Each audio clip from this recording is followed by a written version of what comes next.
আসসালামু আলাইকুম। আমি আজকে আপনাদেরকে দেখাবো কিভাবে আপনার ওয়াইফাইয়ের স্পিড বিডিএক্স স্পিডটা বাইপাস করবেন। তো প্রথমে আমি আপনার মেইন যে অরিজিনাল স্পিডটা ওটা চেক করার জন্য ঢুকলাম। আমি দেখুন ওয়েবসাইটে আমার স্পিড 3.5 MB 4 MB এর বেশি উঠছে না কিন্তু।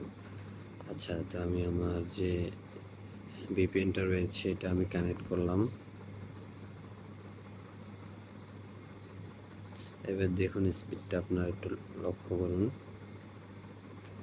দেখেছেন এটার স্পিড কিন্তু 70-80 MB থাকে, আরও বেশিও থাকে, কিন্তু এখন হচ্ছে অ্যাভেলেবেল এরকমই থাকে, আরও বেশিও থাকে, 1-2 সময় একটু এরকমই থাকে, সমস্যা নেই। সেই লেভেলের স্পিড আপনারা চালে অনেক মজা পাবেন ইন্টারনেটটা। আমার কাছ থেকে যারা নিতে চান আমাকে আমার ইউটিউবে চ্যানেলের নিচে কমেন্ট করুন,